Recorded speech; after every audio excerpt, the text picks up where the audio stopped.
दोस्तों, उत्तर प्रदेश की सरकार में कैबिनेट मंत्री संजय निषाद सहयोगी दल है, भारतीय जनता पार्टी के एनडीए का हिस्सा हैं।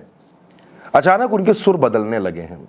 ये वही संजय निषाद हैं जो अभी कुछ दिनों पहले तक उत्तर प्रदेश में बुलडोजर एक्शन पर सवाल खड़े कर रहे थे और ये कह रहे थे कि बुलडोजर जो चला, बुलडोजर का जो एक्शन हुआ, उसका नुकसान चुनाव में देखने को मिला। संजय निषाद ने इसके बाद ब्रजेश पाठक से मुलाकात की, केशव प्रसाद मौर्य से मुलाकात की।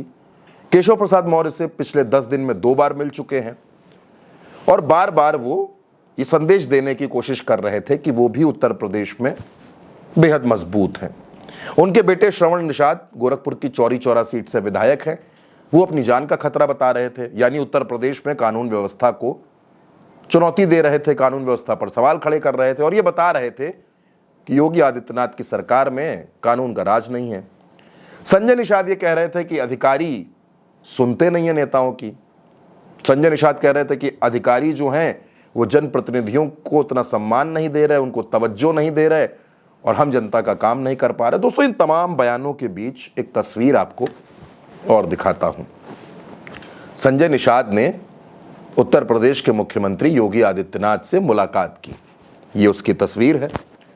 इस मुलाकात के बाद संजय निषाद के सुर बदल गए। संजय निषाद कहने लगे कि योगी आदित्यनाथ उनके अभिभावक हैं। अब दोस्तों, राजनीति में जितनी जल्दी जल्दी बयान बदलते हैं, ये कोई नई बात नहीं है। नेता सुबह क्या कहते हैं, अगली सुबह क्या कहते हैं, इसमें कोई बहुत सोचने की जरूरत नहीं है। लेकिन संजय निषाद पूर्वांचल से आते हैं, बेटा लोकसभा का चुनाव हार गया है और संजय निषाद, केशव प्रसाद मौर्य, ओम प्रकाश राजभर, इन दोनों से मुलाकात करने के बाद जब योगी आदित्यनाथ से मिलते हैं तो उनके सुर क्यों बदलते हैं?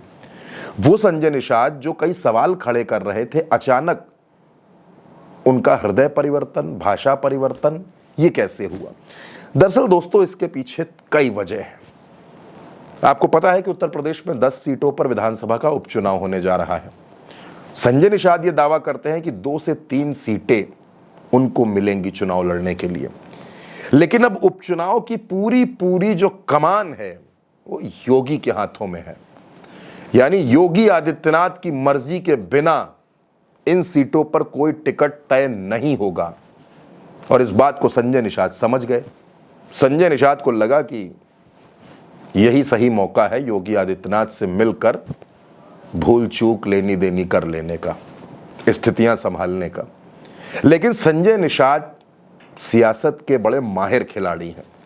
वो केशव प्रसाद मौर्य और ब्रजेश पाठक को भी साधे रहना चाहते हैं और वो योगी आदित्यनाथ को भी नाराज नहीं करना चाहते। यानी लखनऊ और दिल्ली दरबार सबको वो एक साथ संतुलन में रखना चाहते हैं ताकि कोई रूठे ना, क्योंकि अगर कोई रूठा तो उसका फर्क संजय निषाद की सियासत पर पड़ सकता है।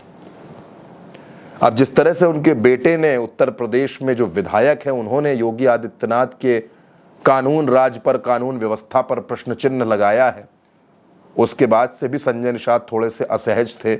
इसलिए उनको लगा कि मुख्यमंत्री से मिलकर बातचीत कर लेने में ही सब ठीक रहेगा, तो उन्होंने मुलाकात की। अब संजय निषाद आगे अपना रुख कैसा रखेंगे? क्या आगे भी उनको ये लगेगा कि बुलडोजर एक्शन की वजह से उत्तर प्रदेश में नुकसान हो गया, या फिर अब उनको सब कुछ ठीक लगने लगा है?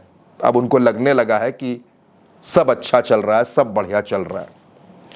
दोस्तों, पिछले 1 से सवा महीने में योगी आदित्यनाथ ने उत्तर प्रदेश में 100 से ज्यादा विधायकों से मुलाकात कर ली है। कई पूर्व विधायक, पूर्व सांसद, पूर्व मंत्री, सबसे मुलाकात कर ली है और योगी दिल्ली में है।